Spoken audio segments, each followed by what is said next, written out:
माफ करते हुए इतने ब्राह्मणों का आशीर्वाद लेते हुए पहली बार देखा। अगर किसी को पैसा मिल गया तो शरीर ठीक नहीं है, और किसी को कि मैं कांग्रेस का हूं तो भी रास्ते में सोच के गया नहीं यार मोदी को देना चाहिए। पिछले 15 सेकंड में ऐसे फैसले भी बदले। जब मोदी साहब चश्मा लगा के खड़े होकर घूमेंगे तो फिर पाकिस्तान और चीन देखेगा कि क्या है। कि गाड़ी पे पथराव कर दिया, हमारे नैना चौटाला के कुछ वोट भी लगी हाथ में, आ रहा था मीडिया पे। रणजीत सिंह चौटाला जी भगवान परशुराम जन्मोत्सव, एक बार भगवान परशुराम का जयकारा लगाएंगे। भगवान परशुराम की। एक बार कार्यकारिणी से निवेदन है कि वो सम्मानित आज के चीफ गेस्ट को सम्मानित कर रहे हैं। एक बार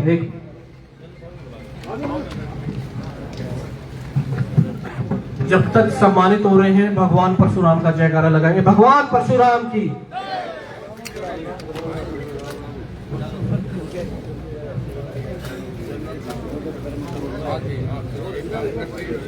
मैं निवेदन करूंगा कार्यकारिणी से कर्नल साहब माननीय डीपी वत्स जी का भी एक बार मोमेंटो देकर स्वागत करें। बहुत बहुत धन्यवाद। मैं सभी से निवेदन करूंगा अपना अपना स्थान ग्रहण करें। और इस कार्यक्रम के अंतिम पड़ाव पर मैं निवेदन करता हूं आज के इस प्रोग्राम के चीफ गेस्ट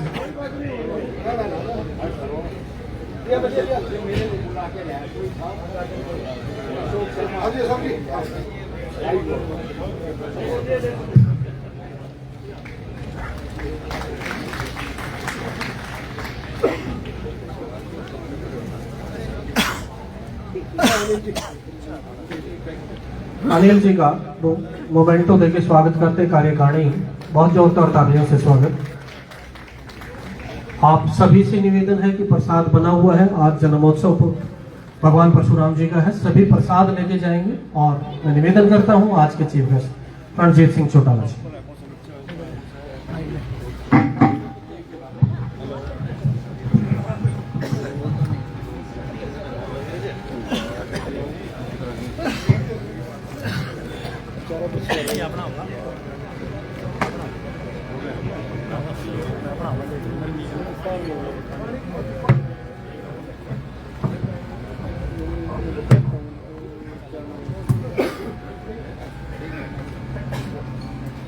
सर्वप्रथम मैं कहूँगा भगवान परशुराम की जय हो। आज उनकी जयंती पे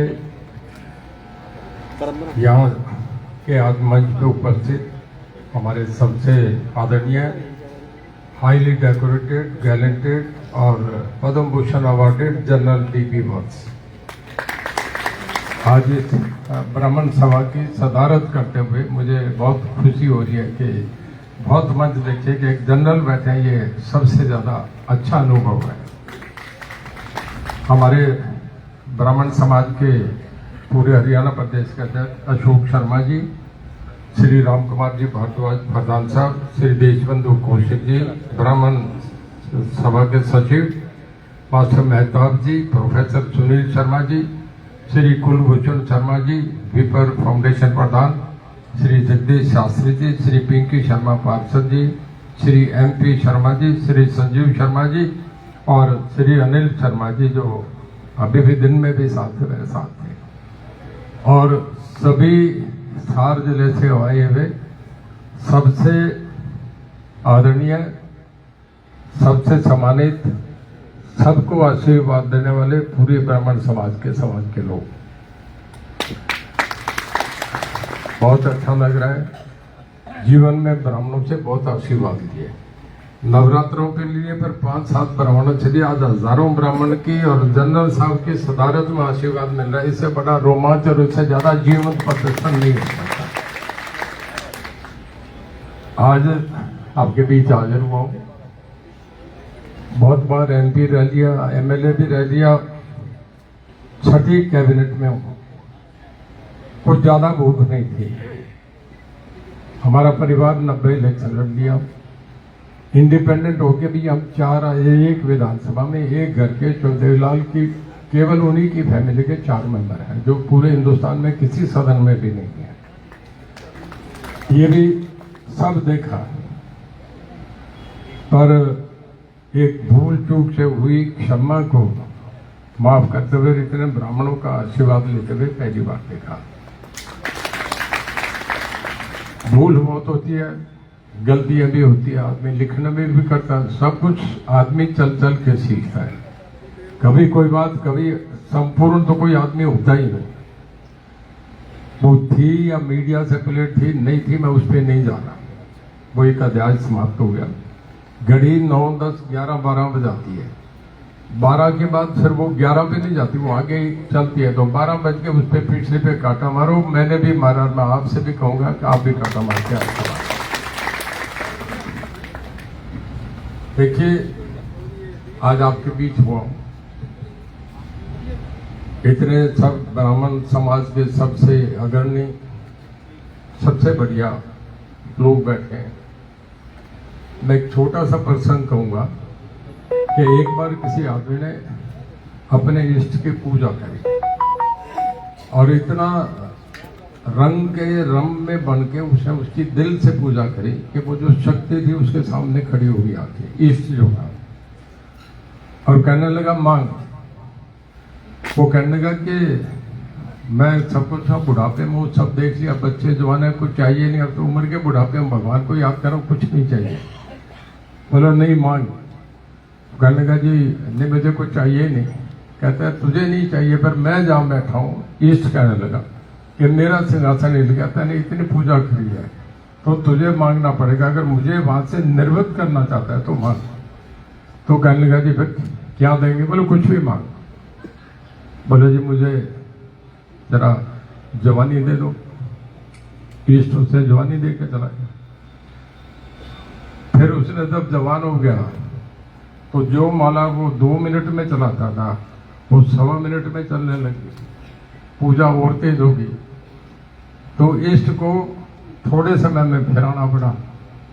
फिर कहने लगा मांग। तो मैं ये लंबी नहीं बड़े बात, इस करके मैं उसी बात को फिर लंबा करके करूं तो ब्रीफ में आता हूं।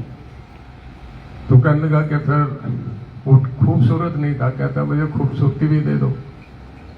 बुढ़ापे से जवानी दे दी, खूबसूरती दे दी। चौथी बार ये जब प्रकरण हुआ तो चौथी बार आया तो कहने लगा कि मुझे फिर धन भी दे दो। फिर कहने लगा कि मुझे राजा बना दो 5वीं बार। 6ठी बार कहने लगा मुझे कीर्ति यश दे दो। 7वीं बार जब वो आया तो कहने लगा, कहता है सब मांग लिया। किसी आदमी को जीवन में 3 चीजें नहीं मिलती। अगर किसी को पैसा मिल गया तो शरीर ठीक नहीं है, और किसी को राजा बन गया तो उसकी छवि ठीक नहीं है, और किसी को पैसा मिल गया तो औलाद काबिल नहीं है। मतलब किसी आदमी को 3 चीज जिंदगी में ये नहीं मिला करते हैं। पर मैं भगवान परशुराम को देखता हूँ, इनको जीवन में खूबसूरती, धैर्य, ताकत, राजा और सब लोगों का आशीर्वाद, इतने लोगों को जो जीवन दिया वो बहुत बड़ा था। मैं आपके बीच आज एक सब चैप्टर खत्म हो गया, उसका चर्चा नहीं करके आगे की बात करूं। मैं यहाँ से लोकसभा का चुनाव लड़ रहा हूँ। मोदी साहब ने, जब हम कोई भी चीज देखते हैं, मैं स्टूडेंट लाइफ पे जाता हूँ, जब हम पिक्चर देखते तो देखते थे कि पिक्चर कौन है, दिलीप कुमार है कि राज कपूर है, या हीरो कौन है, वो देख के पिक्चर की सिलेक्शन होती थी। अखबार में लिखा था आज ये पिक्चर चल रही है। तो जब हम देश की राजनीति पे देखेंगे तो ये जरूर देखेंगे कि कौन है, फीचर्स कौन है, राजनीति में है कौन। अमेरिका दुनिया का सबसे बड़ा देश है। फ्रांस में चुनाव को कोई नोटिस नहीं लेता। जर्मनी में वो मुझे भी पता नहीं कौन सा सांसद बनेंगे। इंग्लैंड में इस करके जानते हैं कि सुनक एक हिंदुस्तानी NRI को औलाद बन गया, इस करके इंडियन था ओरिजिन, इस करके सुनक को जाते नहीं, पहले नहीं देखते। और ऑस्ट्रेलिया में कौन प्राइम मिनिस्टर बनेगा कोई नोटिस नहीं लेते। अमेरिका में प्रेसिडेंट का चुनाव होता है। तो मैं तो अब भी कल पूछ रहा था कि वो आपका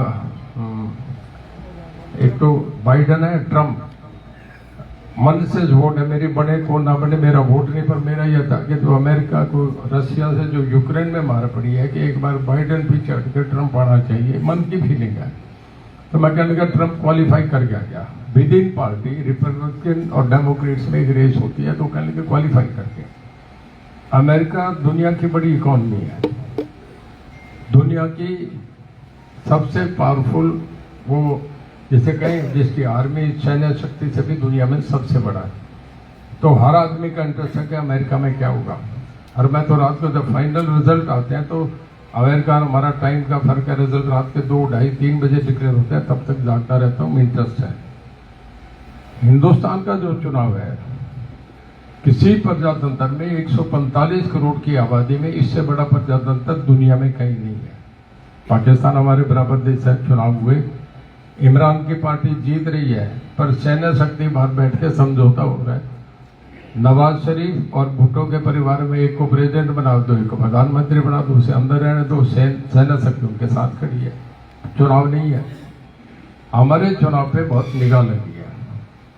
हम कितने डेमोक्रेट है, मैं इसकी एक बात कह रहा हूँ। 1977 में जब कांग्रेस की इमरजेंसी एक्सेसिस के खिलाफ लोगों ने रिबट करा, और गार्डियन अखबार ने जब जनता पार्टी स्वीप हो गई थी, उस वक्त सब 80 के 80 बिहार, यूपी, इंदिरा गांधी और संजय गांधी भी आ गए थे। तो गार्डियन पेपर इंग्लैंड का उसने कमेंट करे थे, आर्टिकल लिखा था कि we salute Indian people who are hungry, who are without clothes, but they are so much alert about the democracy। कि हम हिंदुस्तानी लोगों को सलाम करते हैं कि जो भूखे पेट है, पहनने को तन पे कपड़ा नहीं है, पर प्रजातंत्र के लिए इतने जागरूक हैं, इस बात के लिए हम सलाम। ये 1970 के कमेंट है। आज हिंदुस्तान बहुत आगे चला गया, इंफॉर्मेशन टेक्नोलॉजी के से कोई मुकाबला ही नहीं है। 1800 साल में आदमी को जितना ज्ञान अर्जित करा बाबा आदम के जमाने में, आज इंफॉर्मेशन टेक्नोलॉजी से 150 साल में कर गया। और जितना 150 साल में करा वो पिछले 18 साल में कर गया, और जितना 18 साल में वो आज के 5 साल में। लैपटॉप पे आप सब देख लो, मोबाइल पे सब देख लो, इसमें आकाश पाताल जमीन सब है। चंद्रयान कहाँ है, कब लैंड करा, कब अंधेरा हो गया, कब जमीन में कितना, उसमें मॉइस्चर कितना, कितना ठंडा है, ये टेम्परेचर सब उसमें जो साइंटिस्ट देख रहे थे, जिन्होंने लॉन्च किया, जो पीएम देख रहे थे, हम घर बैठे हम भी मोबाइल में देख रहे थे। इतना जमाना आगे चला गया। तो हर आदमी जब पर्ची जेब में डाल के चलेगा ना, और बूथ पे जाएगा, घर बना होगा, मन बना होगा कि मैं कांग्रेस का दूं, तो भी रास्ते में सोच के गया कि नहीं यार मोदी को देना चाहिए। पिछले 15 सेकंड में ऐसे फैसले भी बदले। चुनाव जीतने की भी बात नहीं है, बहुत कुछ देख लिया। इस वक्त देश के सामने एक जो सवाल आता है, मैं थोड़ा उदाहरण देख के कहूंगा कि गाजा के लोग और यूक्रेन के लोग, इस बात पे उन्हें चिंता नहीं कि उनकी शॉप कैसी चल रही है, उनका मॉल कैसे है, उनकी इंडस्ट्री कैसे है, उनका घर कैसे चल रहा है, बच्चों की एजुकेशन क्या है। उन्हें आज एक ही बात है कि हम अपने बच्चों को बचाएं कैसे। चारों तरफ ऐसे हालात बन रहे हैं। चाइना जैसा देश कभी ताइवान की बाउंड्री क्रॉस करता है, कभी साउथ कोरिया को करता है, उनके प्लेन एयर क्रॉस कर जाते हैं, फिर उनके सामने से उन्हें रोकते हैं। और चाइना के शिप समुद्र में जा रहे हैं कि श्रीलंका की तरफ जा रहे हैं। पाकिस्तान तो ऑलरेडी उनके कब्जे में है, और हिंदुस्तान को घेरने की जब इस तरीके के सेंसिटिव हालात देखते हैं तो फिर एक दिमाग में आता है कि ऐसे हालात में अगर कुछ चाइना एक तरफ पाकिस्तान है, अगर कुछ देश में ऐसे हालात बन जाए तो फिर आप ये देखो कि फिर राहुल गांधी देश को बचा लेगा क्या? मैं आपसे एक पसंद कर रहा हूं। ऐसे हालात में तो जब मोदी साहब चश्मा लगा के खड़े होकर घूमेंगे तो फिर पाकिस्तान और चीन देखेगा कि क्या है, फिर किसी की हिम्मत नहीं, रडार घूम जाएगा। तो रणजीत सिंह के एमपी बनने की बात नहीं, वत्स साहब भी बन गए, आगे भी बन जाएंगे। ये सवाल नहीं है। सवाल ये है कि आज के देश में इन कंडीशन में हम देश के लिए क्या करें। ये हमारे सब लोगों के भविष्य की बात है। आज अभी मीडिया वाले मैं चढ़ने लगा तो मुझे रास्ते में पूछ रहे थे कि आज जयप्रकाश के लोगों ने कुछ दिग्विजय ने इल्जाम लगाया कि गाड़ी पे पथराव कर दिया, हमारे नैना चौटाला के कुछ चोट वोट भी लगी, हाथ में आ रहा था, मीडिया पे मैं देख रहा था। जब इस तरीके की डेमोक्रेसी होगी, मैं कह लगा जो ग्रीन ब्रिगेड थी, अगर ऐसे लोग राजनीति में आएंगे तो फिर क्या होगा। ये ऐसे सोचने का विषय है। पूरे देश में हमें देख के करना है कि मैं एमपी बन जाऊं, एमएलए बन जाऊं, जुलूस निकल जाए, लड्डू बढ़ जाए, मालाएं डल जाए, 4 रुपये चल के शहर में जुलूस कर देंगे, कहते कोई बड़ा इशू नहीं है। एक ऐसे प्रधानमंत्री का चुनाव कर रहे हैं आपको याद होगा पिछली बार जब प्रधानमंत्री बड़े नरेंद्र मोदी, तो वो अमरनाथ गुफा में जाके वो भगवान शिव से ये मांग रहे थे कि मुझे ताकत दो, मैं देश के लिए कल्याण कर सकूं। ऐसा प्रधानमंत्री चाहिए हमें। वो प्रधानमंत्री नहीं चाहिए जो जीतने के बाद कोलंबिया चला जाए, अपने दोस्तों के साथ पार्टी बनाने के चला जाए। ये पता ही ना लगे हिंदुस्तान की एजेंसी को कि राहुल गांधी कहाँ है। हमें देश के लिए सोचना चाहिए। अशोक सम्राट का मैं हिस्ट्री का स्टूडेंट रहा हूँ, बहुत लंबी बात हो जाएगी, एक आध मिनट में अपन से खत्म कर लो। मैं हिस्ट्री का स्टूडेंट रहा हूँ। अशोक सम्राट का पहला जो युग था वो तहलका मचा देने वाला युग था। उन्होंने एक राजा को, दूसरे राजा को, उन्होंने 130 राजाओं को लगातार हराया। और जब कलिंगा युद्ध हुआ तो उतना नरसंहार देखे उन्होंने अपनी तलवार म्यान में डाल दी। और उसके बाद वो अशोक सम्राट ने अपना चेंज करा। वो रात को भेष बदल के घरों में जाते थे, देखते थे किसी घर में तकलीफ है उससे शेयर करते थे। हमारा मोदी साहब का पहला युग तहलका मचा देने वाला था, जब पुलवामा और आर्टिकल 370 ये सब कर दिए। और दूसरा युग आया जब देश के निर्माता बने, और अब तीसरा युग आएगा जब दुनिया में सबसे बड़ा सरताज बन के हिंदुस्तान बने। इस बात पे और रिपोर्ट जो मैं नहीं कह रहा, यूएनए को चार्टर कह रहा है कि 211 मुल्क हैं। 211 मुल्क के अंदर जो सबसे बड़ी 5 इकोनॉमी है उसमें हिंदुस्तान एक है। दुनिया की जो सबसे बड़ी सेना है उन 4 में हम एक है, अमेरिका, रशिया, इंडिया, चाइना। तो जब हम ऐसे हालात में बैठे फिर इससे बड़ी हमारे लिए क्या हो सकता है। कन्फ्यूशियस चीन के फिलोसफर थे, बहुत बड़े फिलोसफर ने, उनका बहुत बड़ा नाम आता है। मैं इसे कहूँ अगर 1-2 नंबर भी कहूँ तो कोई गलत नहीं है। वो एक बार बहुत इंटेलेक्चुअल कलम को एड्रेस करते हैं, जिसमें professor, doctor, engineer, lawyer, CA सब बड़े से बड़े शहर के अच्छे लोग थे। उसमें सब्जेक्ट था कि किसी बढ़िया एक हेल्दी डेमोक्रेसी में एक स्टेबल गवर्नमेंट के लिए बेस्ट पैरामीटर्स क्या होने चाहिए, कि किसी लोकतंत्र में एक बढ़िया साम्राज्य को सुदृढ़ राज्य का बनने के लिए उसके लिए नींव पत्थर क्या होने चाहिए। तो कन्फ्यूशियस कहने लगे कि मुझे 3 चीज मिल जाए। अगर मुझे people's confidence, best economy, dependable and strong army, कि मुझे जनता का विश्वास, बढ़िया अर्थव्यवस्था मजबूत हो और बढ़िया मेरे पास सेना हो, तो मैं मरने दम तक कफन में जाऊं तब तक भी किसी को राज नहीं दूंगा। आज हमारा सौभाग्य है कि देश के पास हम बेस्ट इकोनॉमी में, जैसे मैं कह रहा हूँ 211 में हम पहले 5 में हैं। जो 4 फौजी ताकते हैं उसमें से हम एक हैं। और पीपल्स कॉन्फिडेंस की बात करूं, वोट पड़े नहीं रहे। अगर कह देना कि दुनिया को खुली छूट है वोट डाल दो कहीं भी, तो मैं कह रहा हूं जितना हिंदुस्तान नहीं डाले इतना बाहर के विदेश के लोग मोदी को वोट डालेंगे। ये मोदी का अजनका है। हमें ऐसे प्रधानमंत्री को बनाने के लिए पूरा जोर लगा देना चाहिए। मैं क्योंकि 2 सभा मेरी यहाँ, फिर उचाना जाना है, मैं तो 2 बजे रात को सोऊंगा। मैं लंबा नहीं करके 1 मिनट में लास्ट कहूंगा कि एक तो आप थोड़ा सा ये करें। मेरा आपसे एक निवेदन है, मैं, मेरी धर्मपत्नी, मेरा बेटा, मेरा पोता, मेरी पोती, हम 5 आदमी सुबह 8 बजे निकलते हैं और रात के 1 बजे से पहले नहीं आते। इतनी गर्मी सब भगवान ने सब दिया है, उसके बाद भी नहीं परवाह कि एक लड़ना है। जब मोदी साहब के लिए करना है तो पूरा परिवार लगा रहा है। मैं समझ रहा हूँ इलेक्शन जीत भी रहे हैं पर भी परिवार रुक नहीं रहा, करते, मेहनती है, करते। फादर को भी ऐसे ही देखा। मेरा आपसे एक निवेदन है कि चुनाव पे पूरा जोर लगना चाहिए। आप सब लोगों को समझा सकते हैं, घुमा सकते हैं। किसी को ब्राह्मण ये कह दे भाई देख तेरे अगर वोट में कहीं कसर रहेगी ना तो कहीं की, फिर मुझे नहीं कहना, तेरा उससे कोई ग्रह बता दो वो मानेगा। सारे वोट पड़ने चाहिए।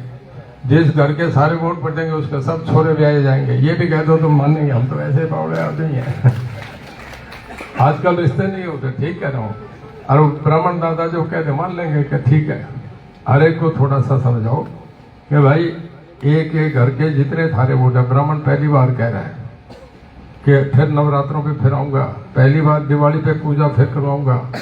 पहले ये काम करो कि जितने घर में वोट है, अब के मेरे कहने से सारे वोट डाल दो। अगर घर में 5 मेंबर है तो कुछ भी नहीं, वो 5 आदमी अगर डाल दे तो हो गया। 100% वोट कर दो। और अगर इसमें अब इतना कर दें तो दुनिया की कोई ताकत नहीं जो मोदी साहब को कहीं हराने का काम करते हैं। लंबा हो गया। मैं यूं कह रहा था, ये नवरात्र वाले ब्राह्मण नहीं, ये जाटों से बड़े जाट ब्राह्मण है। जी, मैं बस अभी लास्ट करके खत्म करूंगा। मुझे जरा कुछ बहुत पढ़ता लिखता रहता हूँ, आदत है कि कोई ठीक बात कहीं पहुंची जाए। तो मैं आपसे ये कह रहा हूँ कि जब मैं ब्राह्मण होता तो मेरी भी बस आपकी तरह पूरी टोर होती, बस जाट परिवार में। हाँ, तो हम क्वालिफाइड हैं तो भी नहीं गिने जाते। ब्राह्मण को तो मानेंगे कि दादा है। अब ऐसा है, मैं लास्ट में एक बात कहूँ, कुछ जिम्मेदारियां दे दी आपने मेरे से। अशोक जी ने भी, भारद्वाज साहब ने भी, हिरवत साहब ने तो बहुत बड़ी बात कह के कह दिया। भट्ट साहब बहुत आदरणीय है, मैं बहुत कुछ इनसे सीखता हूँ। इन्होंने मुझे देखा है जींद में भी, रिसार में भी। पिछले 5 साल से तो हमारा बराबर बैठना होता है, मैं हर 5 तारीख को आता हूँ। हमारी फैमिली जैसा कोई एडमिनिस्ट्रेटर नहीं हो सकता। मैं ये अपने मुंह से कहता, अच्छा नहीं लगता। मैं चाहे ग्रीनविच कमेटी का, हिसार का चेयरमैन रहा, चाहे मैं जींद का हूँ, जहाँ हूँ वहाँ DCSP दफ्तर नहीं चलाते, एडमिनिस्ट्रेटिव कोर्ट है, रणजीत सिंह ही चलाता है। और हमें पता है कि अफसर काम कैसे करते हैं, ये जिंदगी के अनुभव से जानते हैं। मैंने एक बता दिया, भगवान करे ठीक बन जाऊं, सुधार करना आता है कि काम कैसे होते हैं। और आपकी क्योंकि आचार संहिता में बंधे हुए हैं, मैं एक वायदा करता हूँ, मैं बस सबसे उम्र में बड़ा हूँ, 70 हो गया, बस 77 कंप्लीट कर गया। जवान दे के जाता हूँ। परशुराम जयंती है, किसी भी दिन कोई ब्राह्मण समाज मुझे कह देगा जी जान से आपके लिए खड़ा होगा, जहां कहोगे जाएगा। ये करके नहीं, ये चुनाव की बात है।